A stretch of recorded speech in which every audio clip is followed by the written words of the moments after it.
जब रावण की सेना को प्रभु श्री राम की वानर सेना ने क्षति पहुंचाई, तभी रावण ने लंका को संकट से बचाने के लिए कुंभकर्ण को जगा दिया। परंतु कुंभकर्ण ने अपने भ्राता रावण के अधार्मिक कार्यकलापों को सुनकर उन्हें समस्त लंका के विनाश का उत्तरदायी ठहराया एवं उन्हें आने वाली पराजय की चेतावनी दी। यह सुनकर रावण ने कुंभकर्ण से कहा, हे अनुज कुंभकर्ण, जब विनाश के बादल चारों ओर से लंका को घेरे खड़े हैं, तब तुम मुझे यह ना सिखाओ कि क्या उचित है और क्या अनुचित है। हाँ, मैंने अपने लोभ के वश में सीता का हरण किया और आज वही मेरी मृत्यु का कारण बनने वाली है। हाँ, मैंने नारायण को पहचानने से भूल की और उन्हीं के कारण मेरे अनगिनत वीर योद्धा आज वीर गति को प्राप्त हो गए।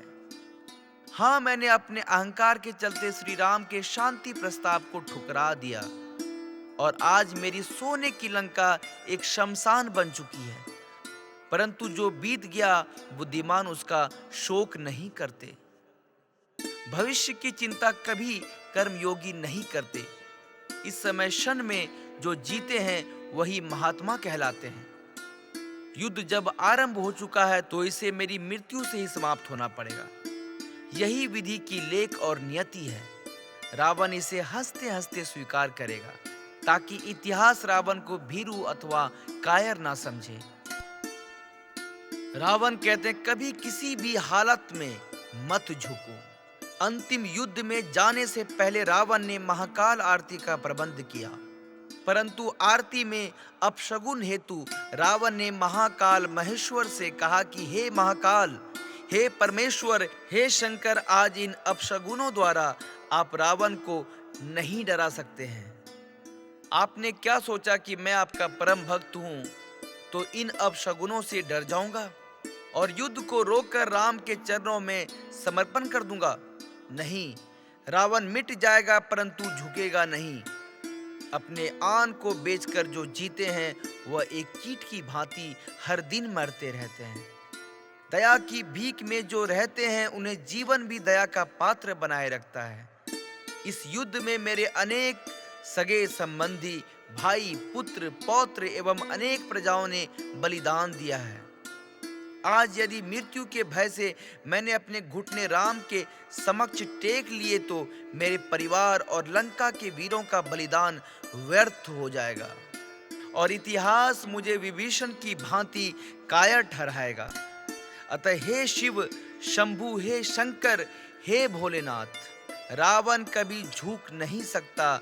यदि इस युद्ध में मेरी मृत्यु भी हो जाए तो मैं इसे आपका प्रसाद समझकर ग्रहण कर लूंगा। रावण कहते हैं, अच्छे कार्यों में कभी देर मत करो।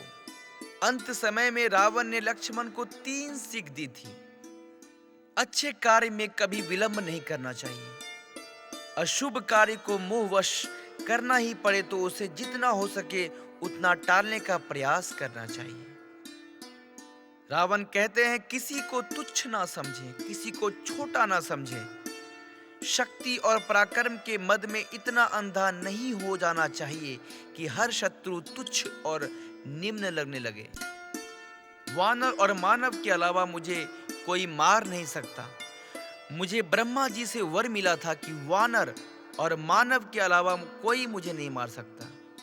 फिर भी मैं उन्हें तुच्छ और निम्न समझकर अहम में लिप्त रहा, जिस कारण मेरा समूल विनाश हुआ। रावण कहते हैं, गुण रहस्य किसी को ना बताएं।